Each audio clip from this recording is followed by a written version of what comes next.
Hey everybody, welcome to Now It's Dark. I'm Jim, and I just watched a movie called Possessions. This is a 2024 film, 1 hour and 30 minutes, and it is a story about a father who seeks a fresh start with his son after the loss of his wife. They purchase a storage unit facility sight unseen, but secrets buried beneath the metal doors become a parent's worst nightmare. Directed and written by Brent Cote, starring Clive Standen as Pete Yardley Smith as Dr. Young. Do you know who Yardley Smith is? It's Bart Simpson's voice on The Simpsons. Literally the reason why I watched this movie. I have a stack of movies to watch and catch up on. And yeah, Bart won me over.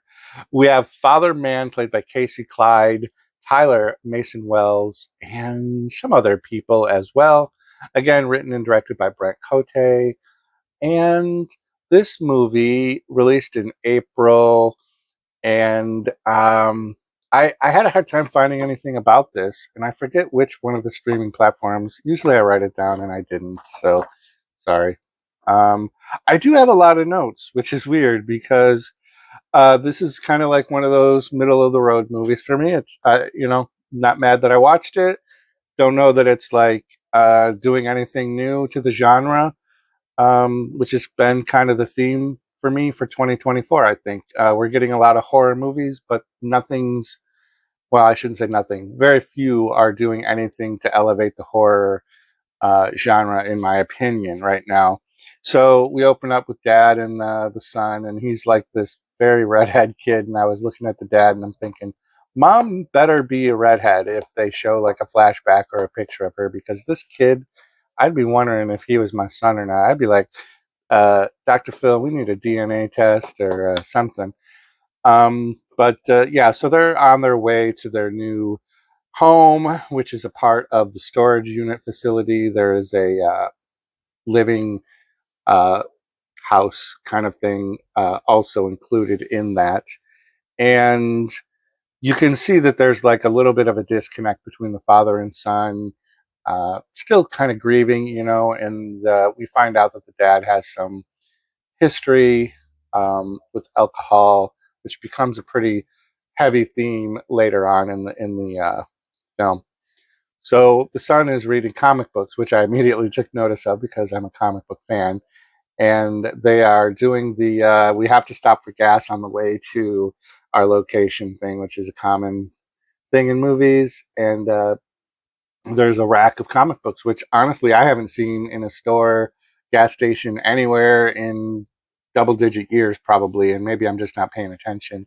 But the dad decides to just randomly grab like a whole bunch of comic books to try to, you know, get a reaction out of his son, kind of get a little connection with him, and that works. So they do have a dog, and as they're pulling into the storage facility area, there's like the locked gate, and they're pulling up to it, and the father gets out to unlock the gate so they can drive in. The dog is going ape shit crazy, like barking like crazy.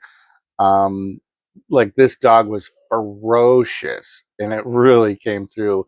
And it took me off guard because it's kind of like a slow opening. This doesn't take long to get to this point, but this is our big sign that there's something wrong, very wrong. Trigger warning if you are an animal lover, particularly of dogs, because the dog is so going crazy, and he's in the back of the truck. I'm going to spoil this because it is a trigger warning. He's going so crazy that he kind of like jumps out of the back of the truck, but he's collared to the back of the truck. So he ends up hanging on off the side and doesn't make it. So trigger warning, if that's going to bother you, like skip ahead. But the death of the dog does play a predominant role in this movie. So they get this storage facility. They're just kind of walking around. They come across unit 197 that's all police taped off. They don't know why, because they bought this sight unseen. We also have another unit, and I wrote that number down too, 205 or 105, and there's something going on there for sure. The live-in quarters, the house that's kind of like built into the office, and where you would pay your bill or rent one of the units. Um, all of the previous owners' possessions are still there, and we don't really know why they're not there anymore. And so that's the story. We're having issues with these two particular units. Of course, the son is the one that's going to notice this first. He's also having night terrors, and this is where we're getting some of the backstory of the family dynamic that led to his mother dying. And so he starts developing some very odd behavioral issues. And coincidentally, as part of probably some grief management, this is how the son is going to meet Bart Simpson, Dr. Young. I think that was the name, right? Young? Oh my goodness. Yeah, Dr. Young. So in the first encounter, Dr. Young gets a little freaked out because Tyler does one of those weird things where the voice changes and he says some very personal things to Dr. Young. And the movie does a good job of weaving in and out of like little hints of what happened to that family, doing some things that give you some backstory into Dad and Tyler's story, to how they got to where they are. And I think they did a decent job of doing all of this. There's not a lot of horror in this. We do get a couple of kills, but they come very late into the film. A lot of it is the suspense, and just the tension kind of a thing. Like in particular, watching, this is a possession movie. Baseline is possession movie, and so like Tyler, through those night terrors and the incidents that happened at this facility. Meanwhile, Pete, the dad's trying to reconcile bills and money owed from people that have been renting units. So we get a lot of officey kind of phone calls and this and that. One in particular was Father Mann. So they take a little trip to this church. The son doesn't want to get out and go into the church. And at first I thought it was because it was reminding him of his mother's funeral. But kind of like in The Omen, Damien didn't like the church.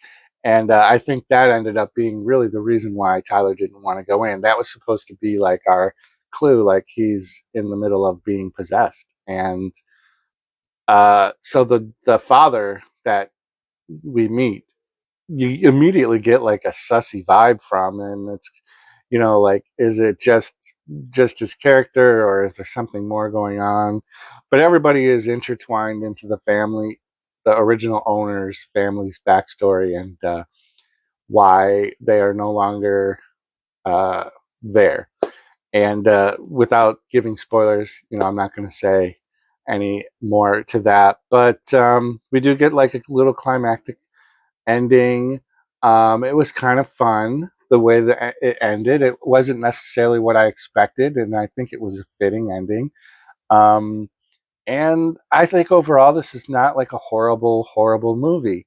Javier Bardem did a similar kind of movie where he had two daughters that he was sharing custody with, and he bought a house, and one of the daughters bought, it might be called The Music Box, the movie.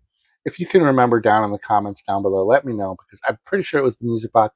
But at any rate, they bought this box at a garage sale, and it was a possessed item, and it took kind of possession of the youngest daughter.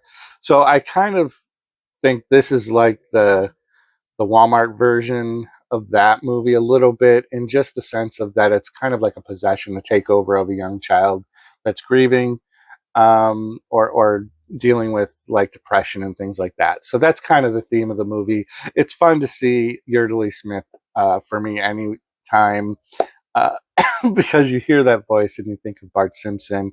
And honestly, she looks, I mean, she's got to be as old as I am, at least, if not older.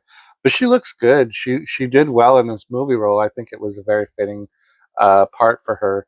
But yeah, so Possessions, um, not horrible, not mad I watched it, not necessarily probably going to draw me back for a second watch. It's not one of those kind of movies. It's more of a one and done. But yeah, it's kind of interesting. And I'd be interested in your thoughts. And if you can think, if I did name that movie right, or you want to mention some other movies that have a similar theme, leave them in the comments down below. Thanks for tuning into the channel, and keep coming back for more great stuff. Row 18, plot 20.